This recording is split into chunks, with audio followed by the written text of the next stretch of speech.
Jake Morrison sat in the corner of the cantina, watching the crowd through tired eyes. The drink in his hand was cheap, but it helped him forget things he wanted to leave behind. The place was loud and dirty, filled with aliens from every corner of the galaxy. Some came to trade, others to hide, and a few came looking for trouble. He had been on Nexus Station for 3 months now. The station floated in empty space, far from any government control. It was the perfect place for people who wanted to disappear. Jake fit right in. He looked like any other human who had run out of luck and money. His clothes were old and worn. His face showed the marks of a hard life. Nobody looked at him twice. The cantina was always busy. Alien traders sat around tables making deals in hushed voices. Smugglers counted their credits in dark corners. Mercenaries bragged about their latest jobs. Jake watched them all, but he kept to himself. He had learned that staying quiet was the best way to avoid problems. A group of blue-skinned Altarians argued loudly at the bar. Their voices got higher as they drank more. Jake recognized the signs of a fight brewing. He had seen it many times before. Soon, security would come to throw them out. The cycle would repeat tomorrow with different faces, but the same story. The bartender was a 6-armed creature from the Spiral Nebula. His name was Corv, and he ran the cantina with iron rules. No fighting inside, pay your bills. Keep your weapons holstered. Jake had never broken any of these rules.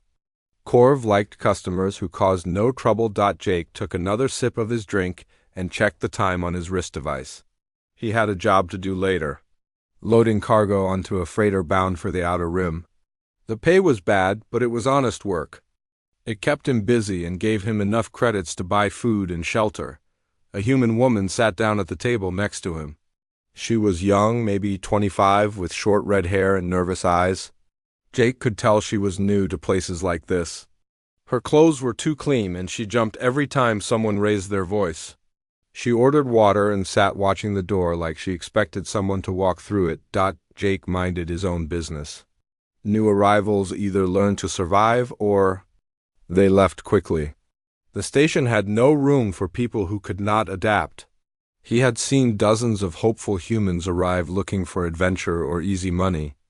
Most of them were gone within a week. The woman kept glancing at him. Finally, she leaned over. "Excuse me," she said in a quiet voice. "Are you human too?" Jake nodded but did not speak. He had no interest in making friends or sharing stories. Those days were behind him. "I just arrived yesterday," she continued. "This place is so different from Earth. Do you know if there are any other humans here?" "A few," Jake said simply. He finished his drink and stood up. The conversation was over. The woman looked disappointed, but she did not try to stop him. Jake walked to the bar and paid Corv for his drink. The alien took his credits without a word. They had done this same exchange dozens of times. Jake left the cantina and walked through the station corridors. Nexus Station was huge, with thousands of people living and working inside its metal walls. The main corridor was like a city street, lined with shops, restaurants, and cheap hotels. Aliens of every description walked past him, speaking in languages he did not understand. He passed a weapons shop run by an insect-like Kree. The creature waved at him with one of its 4 arms. Jake waved back. They had never spoken, but they acknowledged each other every day. It was the closest thing to friendship Jake allowed himself. His room was small and basic. A bed, a desk, and a tiny bathroom. The walls were bare metal, and the only window looked out at empty space. It was not much, but it was private. Jake sat on the bed and pulled out a small photo from his jacket pocket.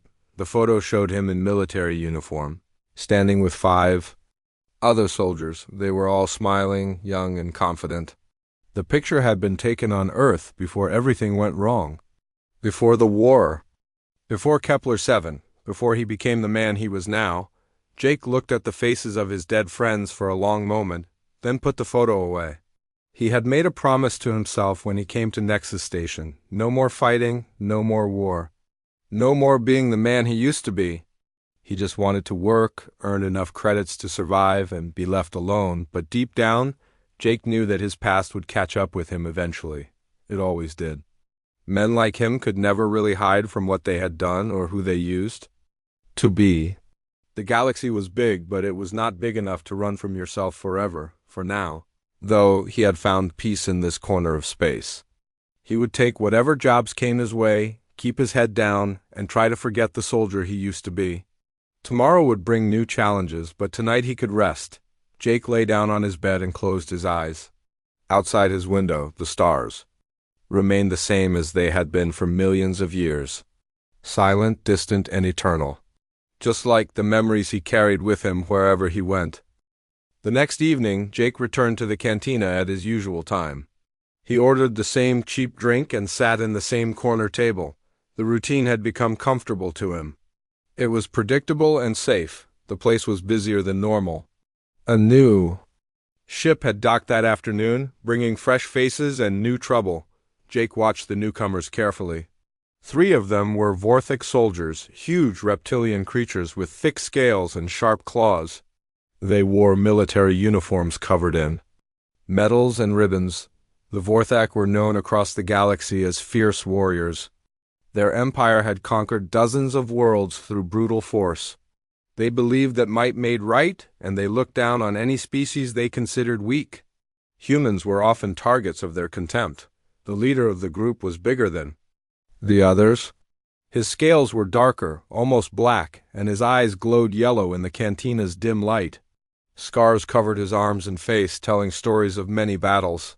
He moved with the confidence of someone who had never lost a fight.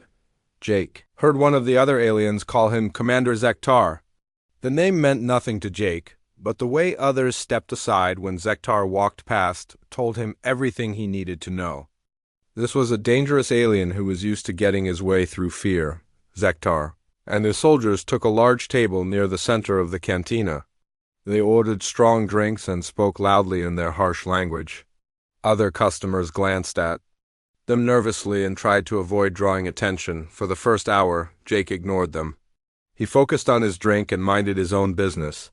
The Vorthic soldiers were not his problem. He had no reason to get involved with their affairs, but Zektar had noticed the quiet human in the corner. At first, he paid no attention to Jake. Humans were common enough on trading stations, and most of them were harmless. But as the evening went on and the drinks flowed, Zektar began to focus on Jake with growing interest. "Look at that one," Zektar said to his companions, pointing at Jake with one clawed finger. "Sitting alone like a scared animal." Typical human behavior, his soldiers laughed at the comment. They had been taught from birth that humans were cowards who ran from real fights. Their military training reinforced this belief through propaganda and selective battle reports.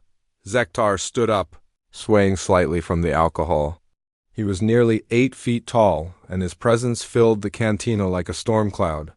The normal conversations died down as other customers sensed trouble brewing. "Human," Zektar called out across the room. "Yes, you in the corner, I am talking to you." Jake looked up briefly, then returned his attention to his drink. He had no interest in whatever game the Vorthak commander wanted to play. He had learned long ago that the best way to handle bullies was to ignore them, but Zektar took Jake's silence as an insult. In Vorthak culture, ignoring a warrior's challenge was the same as calling him weak. His pride demanded a response. Zektar walked over to Jake's table, his heavy footsteps echoing through the suddenly quiet cantina. He loomed over the seated human, using his size to intimidate. The smell of alien alcohol filled the air between them. "I said I was talking to you, human," Zektar growled. In civilized company, one responds when addressed by their betters. Jake took another sip of his drink. His movements were calm and controlled, but those who knew how to look could see the tension in his shoulders. He was like a coiled spring, ready to release enormous energy at a moment's notice. "Are you deaf as well as weak?" Zektar continued, his voice getting louder. "Or perhaps you are simply showing the cowardice that all humans are famous for." A crowd began to gather around Jake's table. Some aliens enjoyed watching confrontations, especially when they involved species they disliked. Others stayed back, sensing that this situation might become more dangerous than simple entertainment. Zektar leaned down, bringing his scarred face close to Jake's. His breath was hot and smelled of alcohol and rotting meat. "Your kind disgusts me," he hissed. "Soft, weak creatures who think they deserve to share the galaxy with real warriors. You have no claws, no natural armor, no strength worth mentioning. How did such pathetic beings ever manage to leave their mudball planet?" Jake's grip on his glass tightened slightly, but he still said nothing. Inside his mind, old training kicked in automatically. He catalogued Zektar's position, his reach, his balance, and his weak points. The analysis happened without conscious thought, a skill burned into his brain through years of combat experience. "Perhaps you need a demonstration of Vorthak superiority," Zektar said, flexing his claws. "I could carve my name into your soft skin. It would be educational for everyone watching." The cantina held its breath. Even the bartender Korv had stopped working to watch the confrontation. Violence was not allowed inside, but Korv was just one alien against 3 Vorthak soldiers. He would not interfere unless he had to. Zektar reached out with one clawed hand, intending to grab Jake by the shirt and force him to stand. It was meant to be a simple gesture of dominance, the kind of thing he had done to dozens of other species across the galaxy. But the moment Zektar's claw touched Jake's shoulder, everything changed. Jake's hand moved faster than most eyes could follow. He grabbed Zektar's wrist and applied pressure to a specific nerve cluster. The Vorthak commander's confident expression turned to shock as pain shot up his arm. For just a moment their eyes met, and Zektar saw something in Jake's gaze that made his blood run cold. Then Jake released his grip and returned to his drink as if nothing had happened. Zektar stepped back, shaking his hand to restore feeling. He had underestimated the human, but his pride would not let him back down now. Too many people were watching. If he retreated, word would spread throughout the station that a Vorthak commander had been humiliated by a single human. "You dare touch me?" Zektar roared. "No one lays hands on a Vorthak warrior and lives to boast about it." The confrontation had moved beyond simple bullying. Now it was a matter of honor, and honor among warriors could only be settled one way. Blood would flow before this night ended. Jake set his glass down carefully on the table. The simple movement seemed to take forever in the tense silence of the cantina. When he finally looked up at Zektar, his eyes were completely different from before. The tired, defeated look was gone. In its place was something cold and calculating that made several nearby aliens step backward. "You want to make this personal?" Jake asked quietly.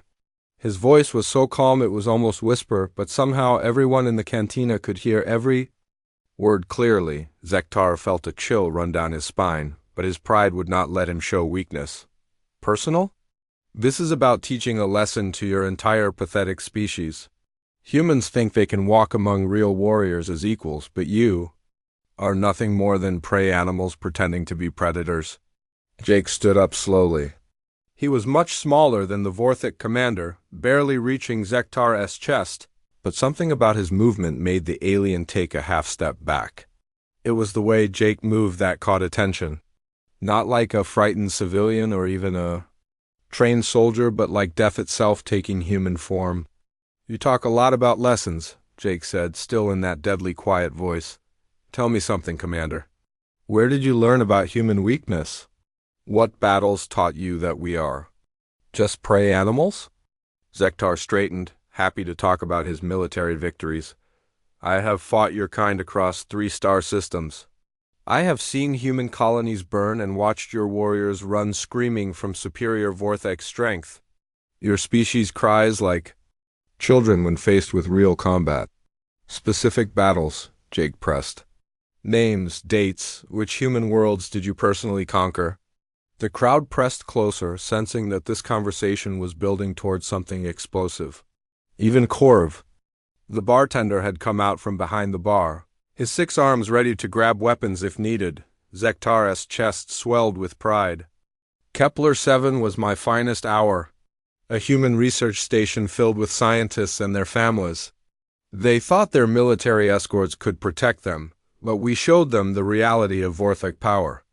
I led the assault personally and watched the soft humans beg for mercy they did not deserve. The temperature in the cantina seemed to drop 10 degrees. Jake's expression did not change, but every person watching felt something shift in the air around them. It was like standing next to a nuclear reactor that was about to go critical.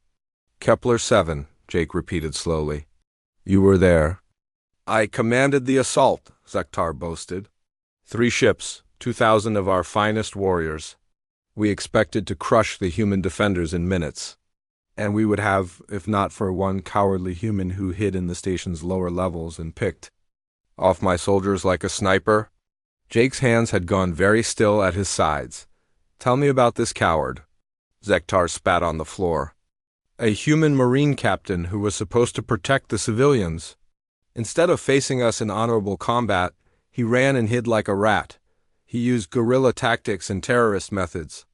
Bombs, ambush, sabotage. No honor, no courage, just the desperate tricks of a dying animal. How long did this coward hold you off? Jake asked. 18 hours, Zektar admitted, his voice showing irritation at the memory. 18 hours of hunting through dark corridors while he picked off my warriors one by one. We lost many good soldiers to his cowardly tactics. But in the end, we won, the research station was destroyed, and all the humans died. Not all of them, Jake said quietly. Something in his tone made Zektar pause. What do you mean? Jake took a step forward. It was a small movement, but it seemed to fill the entire cantina. The civilian transports got away, all of them. Every scientist, every family, every child on that station escaped while you were busy hunting one Marine through the lower levels. Zektar's eyes narrowed. How could you possibly know that? Because I was there? Jake said simply. The words hit the cantina like a physical blow. Conversation stopped completely. Aliens who had been drinking put down their glasses. Even the background music from the bar's entertainment system seemed to fade away. I was Captain Jake Morrison, 3rd Marine Expeditionary Force, Jake continued in that same deadly calm voice. And you are right about one thing, Zektar. I did hide in the lower levels. I did use bombs and ambush and every dirty trick I could think of, because my job was not to fight you honorably. My job was to keep you busy long enough for those transports to reach hyperspace. Recognition dawned in Zektar's yellow eyes. The name Jake Morrison was known throughout Vorthek. Military circles, spoken in whispers and always followed by curses. The ghost of Kepler 7, the human who had turned a simple massacre into a costly defeat. You, Zektar breathed. Me, Jake confirmed. And you know what the funny thing is? You think Kepler 7 was your victory, but you lost that battle. The moment you decided to chase me through those corridors instead of stopping the evacuation. 2,000 Vorthek warriors, 3 capital ships, and all you managed to kill was one stubborn Marine and some empty buildings. The crowd around them had grown silent as death. Some of the aliens present recognized the name Jake Morrison from news reports and military databases. Others simply sensed that they were witnessing something historic. Zektar's scarred face twisted with rage. You cost me 500 good soldiers. Only 500? Jake asked, tilting his head slightly. I counted 637. But then you probably did not bother learning the names of the warriors you sent to die hunting me.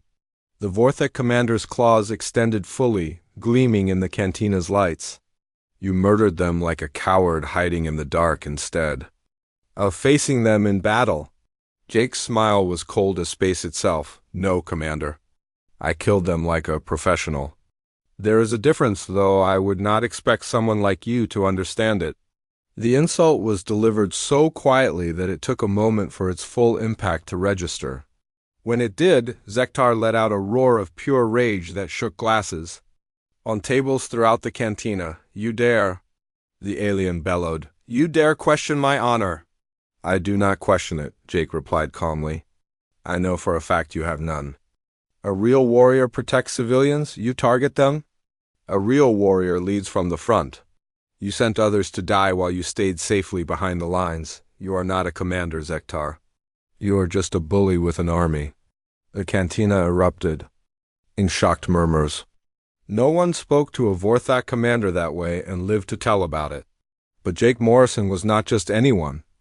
He was a legend, a ghost story that parents told their children, and the reason Vorthak military academies now taught entire courses on human tactics. Zektar's rage reached its breaking point. Honor demanded satisfaction, and there was only one way to settle this dispute between warriors. The cantina remained frozen in silence for several long seconds after Zektar hit the floor. Jake stood over the unconscious Vorthak commander, checking his knuckles for damage and finding only minor scrapes. Around him, dozens of aliens stared.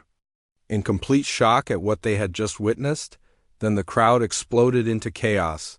Some aliens rushed toward the exits, suddenly remembering urgent business elsewhere. They had seen enough to know that being near Jake Morrison when Vorthak reinforcements arrived would be unhealthy. Others pushed closer, eager to get a better look at the human who had just accomplished the impossible. The two remaining Vorthak soldiers knelt beside their fallen commander, checking his pulse and trying to wake him. Jake watched them carefully, ready to fight again if necessary, but the aliens seemed more concerned with Zektar's condition than seeking revenge. "He is alive," one of them announced in accented standard. "Unconscious but breathing normally?" Jake nodded. "He will wake up in about an hour with a bad headache and wounded pride. Nothing more." The Vorthak soldier looked up at Jake with something that might have been respect. "You could have killed him easily." "Why did you not?" "Because I am not a murderer," Jake replied simply. "Your commander picked this fight, not me. I finished it. Without unnecessary killing, that should be enough." Korv the bartender approached cautiously, his 6 arms spread in a gesture of peace. "The fight is over," he announced loudly. "Combat debt is satisfied according to station law. Anyone who wishes to continue this dispute must take it outside my establishment." Several aliens began collecting their winnings from the few brave souls who had bet on Zektar. The odds had been so heavily against Jake that those who backed him made substantial profits. One elderly Rigelian trader counted out a stack of credits with obvious satisfaction. "I told them," he chuckled to anyone who would listen. "I told them never bet against a human war hero." But did they listen? Of course not. The red-haired human woman from earlier pushed through the crowd until she reached Jake. Her eyes were wide with awe and disbelief. "That was incredible," she breathed. "I've never seen anything like it." "How did you do that?" Jake picked up his jacket from where he had placed it before the fight. "Training, experience, and the willingness to do whatever is necessary to win." "But he was so much bigger."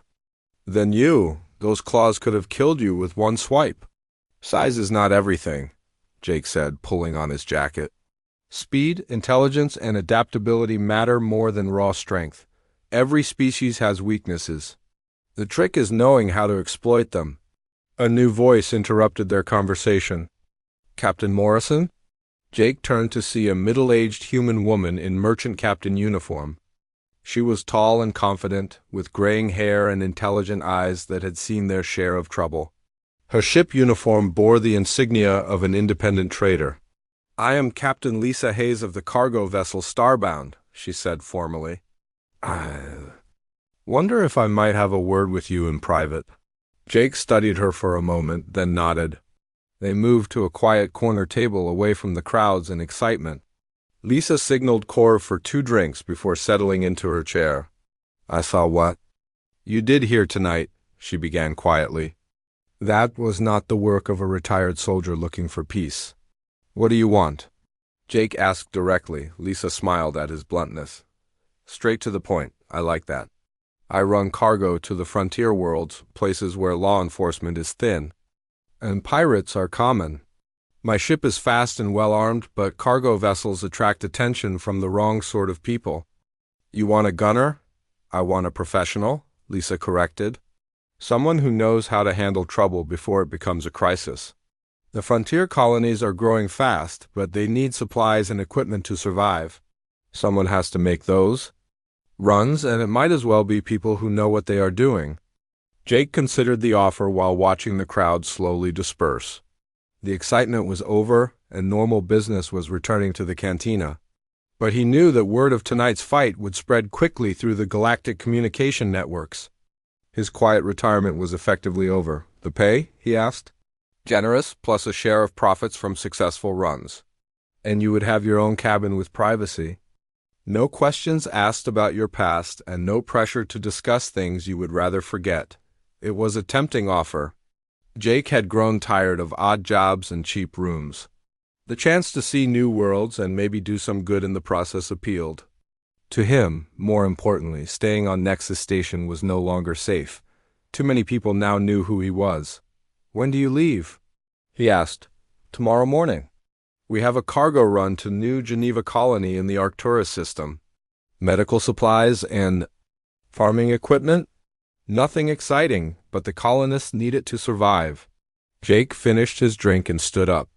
"I will give you an answer by morning," Lisa nodded. "Fair enough.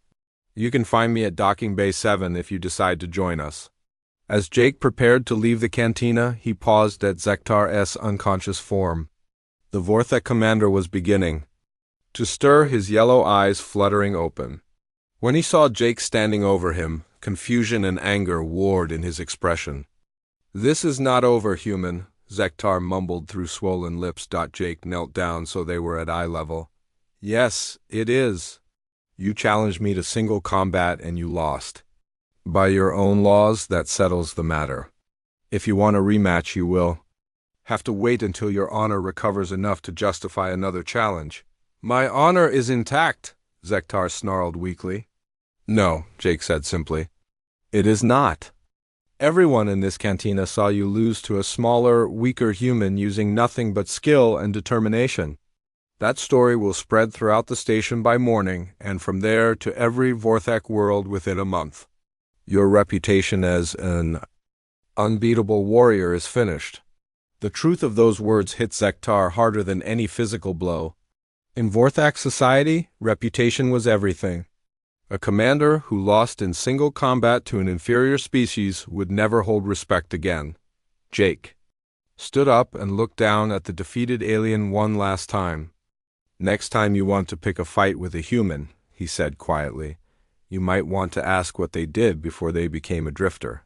With that, Jake Morrison walked out of the cantina and into the corridor beyond. Behind him, the normal noise and activity resumed as if nothing had happened. But everyone present would remember this night. For the rest of their lives, the story of the cocky alien who picked a fight with the wrong human would be told and retold across the galaxy. It would become another entry in the growing legend of human resilience and adaptability. And somewhere in the frontier colonies, new settlements would receive the supplies they needed because one retired war hero decided that his quiet retirement was over. Jake had tried to leave his past behind, but tonight proved that some things could never be forgotten. He was Jake Morrison, the ghost of Kepler 7, and no amount of running could change that fact. As he walked through the station corridors toward his small room, Jake felt a strange sense of relief. For 3 months, he had been hiding from himself, pretending to be someone he was not. Tonight had reminded him of who he really was beneath the disguise of a simple drifter. The corridor was quieter now, with most of the station's inhabitants either asleep or busy with their own affairs. Jake passed the familiar shops and restaurants, knowing it might be the last time he saw them. If he accepted Captain Hayes' offer, he would leave Nexus Station forever, back in his room. Jake sat on his narrow bed and pulled out the old photograph again. The faces of his dead squad mates looked back at him, young and full of hope. They had died protecting innocent people, just as he had trained to do. Maybe it was time to honor their memory by doing what he did best. He packed his few belongings into a single travel bag. There was not much to take. A few changes of clothes, some personal items, and the photograph.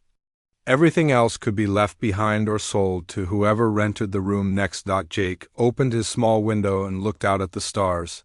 Somewhere among those distant lights were colonies full of people trying to build new lives on frontier worlds.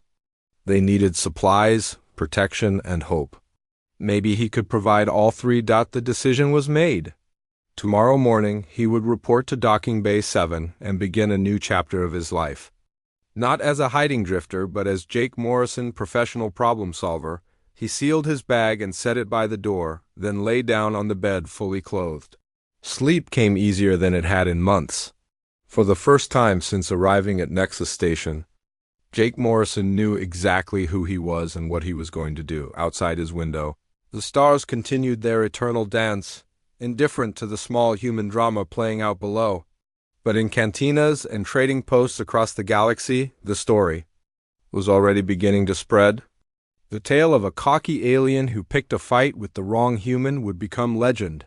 Another reminder that appearances could be fatally deceiving, and in the frontier colonies, families would sleep a little safer knowing that Jake Morrison was back in the game. Commander ZXHY stood in the command center of his battlecruiser, watching the stars through the massive viewing port. His blue-scaled hands moved across the control panel as he read the message that had arrived from the Galactic Council just hours ago. After 20 years of military service and victories in 17 major battles, he thought he had seen everything the galaxy could offer. He was wrong. The message was simple but shocking. The Council had made contact with a new species from a small yellow star called Sol. These creatures called themselves humans, and they wanted to join the galaxy's military forces. The Council had agreed to let them prove themselves in a joint operation against the Hive Collective. ZEX single quotes HAI had fought the Hive before. They were nightmare creatures that bred faster than any species could kill them. Their insect-like bodies were covered in natural armor, and they fought with a single shared mind that made them nearly impossible to surprise. Most species needed overwhelming numbers and superior technology to defeat even small hive groups. The humans were sending 5 ships to join his fleet of 47 vessels. ZXHY wondered what these new creatures could possibly contribute to such a serious mission. He had read their basic information files, but the data seemed incomplete. Humans appeared to be small, soft-skinned mammals with no natural weapons or armor. They had only discovered faster-than-light travel 50 years ago, making them infants compared to most galactic civilizations. A soft chime announced the arrival of the human fleet. ZXHY activated the main display screen and watched 5 dark ships emerge from hyperspace. The vessels looked crude compared to Altarian technology, with sharp angles and heavy armor plating. They moved in a tight formation that spoke of military discipline, but their design seemed focused more on function than beauty. The lead ship transmitted an identity signal, UES Liberty, commanded by Captain Jake Morrison. Within minutes, a shuttle launched from the human vessel and requested permission to dock. ZXHY granted it. Curious to meet these new allies in person, Captain Morrison entered the command center 30 minutes later, followed by a smaller human female in military uniform. The male human was tall and broad-shouldered, with short, brown hair and calm gray eyes. His companion had black hair pulled back in a tight knot and moved with quick, precise steps. "Commander ZXHY," Morrison said, extending his hand in what ZXHY recognized as a human greeting gesture. "I'm Captain Jake Morrison, and this is Lieutenant Amy Rodriguez, my liaison officer." ZXHY studied them both carefully. Morrison's voice was steady and confident, but not aggressive.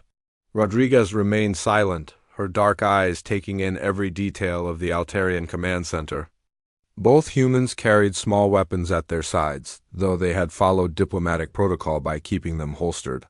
"Welcome to the Joint Task Force," ZXHY replied, his translator converting his words into human language. "I have read your species' military files, but I confess they raise more questions than they answer." Morrison smiled, showing white teeth. "We prefer to let our actions speak for themselves, Commander. What can you tell us about the Hive presence on Kepler 442b? ZXHY activated the tactical display, showing a 3-dimensional map of the target planet. Red markers indicated known Hive positions, while blue areas showed safe zones for landing operations. The planet's surface was mostly covered in red. Intelligence suggests approximately 200,000 Hive drones have established defensive positions across the planet, ZXHY explained. They have been there for 60 days, which means they have had time to dig in and establish breeding chambers. Rodriguez stepped closer to the display, her fingers dancing across the control interface. With surprising skill.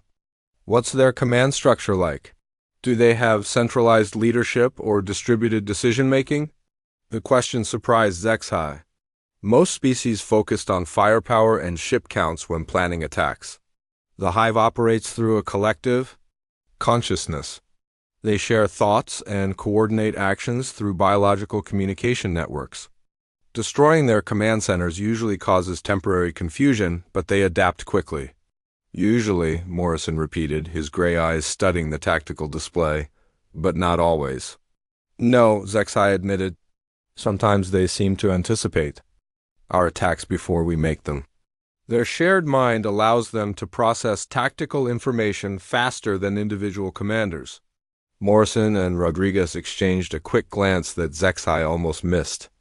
Something passed between them, some form of silent communication that spoke of long partnership and shared understanding. Commander, Morrison said, my species has some experience with collective intelligence systems. We might be able to contribute more to this operation than our ship count would suggest. What kind of experience? Zexhai asked. The kind that comes from fighting things that think they're smarter than we are? Rodriguez answered quietly. Over the next 2 days, Zexhai watched the human crews prepare for battle. They moved with efficiency that impressed him, but their methods seemed strange. Where other species focused on weapons maintenance and shield calibration, the humans spent hours studying intelligence reports and communication intercepts. Sergeant Danny Collins demonstrated human small arms to curious Altarian soldiers. The weapons were simple but effective, designed for reliability rather than sophistication. But what struck Zexhai was how the humans talked about their equipment. They discussed each weapon's strengths and weaknesses like old friends, understanding exactly what each tool could and could not accomplish. The humans also insisted on detailed reconnaissance missions that other species considered unnecessary. They launched dozens of stealth probes toward Kepler 442b, gathering information about hive movement patterns, communication frequencies, and defensive preparations. Morrison's staff studied this data with an intensity that bordered on obsession. Why? Do you need so much information? Zexhai asked during one of their planning sessions. The Altarian strategy is proven effective. Orbital bombardment followed by mass landing operations. We establish safe zones and advance with superior firepower. Morrison looked up from a datapad covered in tactical notes. That's a good strategy. Commander, it's worked for you many times before.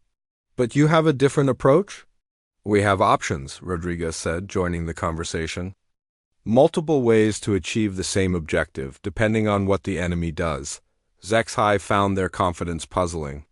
The humans were outnumbered, outgunned, and facing an enemy that had destroyed entire civilizations.